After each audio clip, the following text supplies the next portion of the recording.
Joining me now is Cynthia Garrett, founder of Cynthia Garrett Ministries and author of I Choose Victory. And also with me is Azra Nomani, author and former Georgetown University professor, who also happens to be a Fairfax County parent. And Azra, look, you took that video for us. Fairfax is one of the wealthiest counties in the country. This is an incubator for leftist curriculum across America, is it not?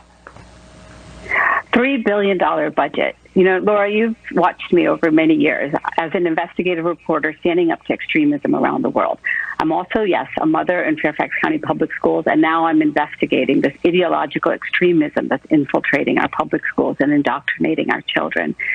I've watched hours of these school board meetings, and it's horrifying what we're seeing. It's a big business, and I call it Woke Incorporated. It sells products under buzzwords like critical race theory, anti-racism pedagogy, cultural Marxism, implicit bias training, decolonizing syllabi. And this extremism is like a cult that's hijacking our return to school with this divisive agenda that pits people against each other in a race war. They're working through a spider's web of organizations. It's frightening. Yeah, and I know you've looked at, in other areas, some of the Islamist infiltrations in schools, which we're not going to address tonight, but that's also been part of it. Cynthia, to Azra's point, though, this is what Fairfax School Board member Abrar Omesh said at a recent meeting. As a board here, being very bold and clear about where we stand, symbolically and hopefully following up with action, you know, whether that's shaping narrative. Just think about what it's like to sit in a classroom, to sit through years of history, learning about, you know, the incredible accomplishments and achievements of others who may have been oppressors to you. Cynthia, why is the school board involved in, quote, shaping narratives? What's going on here? It's control, Laura. It's control. And the sad thing is, I sit here and I listen to this stuff and I'm like the head blown emoji, because I know that I would never go for this at all, for my son, my nieces, for the many kids in my own family. And it makes me so passionate for other parents. What is it about these people that they think that parents and families are too stupid to be able to have parental choice and pick and choose our own schools and force these schools to have to compete? Because I guarantee you, more people would choose schools where their kids could go to school and be a kid.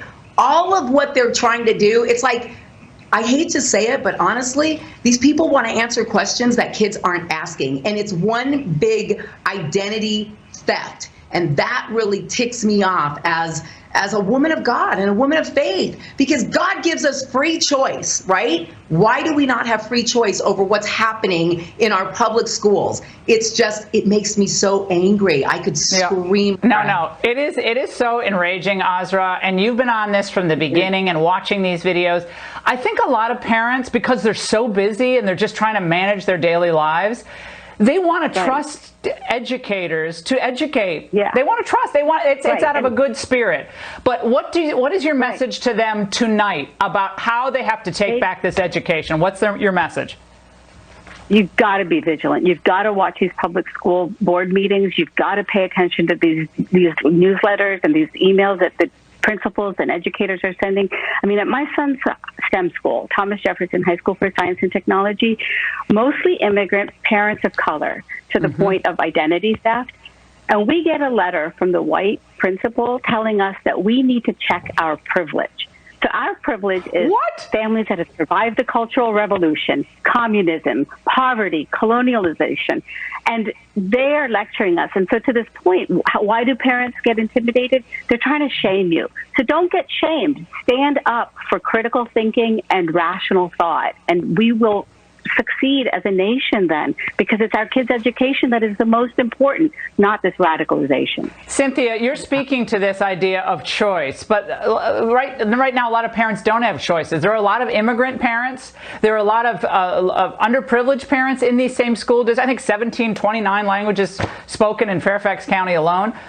But they are scared because they're scared their kids are going to, have it taken out on them. They're scared they're going to lose their job. So again, what should they do to say no to this? Should they get more parents together, show up at the superintendent's, they're not going to the schools, so they can't even go to the schools to protest? No, they're being completely oppressed. And that's, that's the thing. It's like when you don't have any options, you feel like you can't complain. When public school is free and you need it because you work, you feel like you can't complain. And the reality is that they work for us. And if I could say anything to parents watching, it would be these people are there to serve you, and they have failed, and they continually fail. And now they're trying to control and indoctrinate your children with what they believe. And you can show up and say no. We've got to literally use our voice. The problem is they use their voice more than we do. Right. This PC culture has shamed us into silence. And what are we being silent about? We're being silent about our own children. Nobody gets to interfere in that. No one. It's about time the silent majority loses the silent part and just acts like the majority. Ladies, we're going to have you back. This is such an important topic. Thank you so much.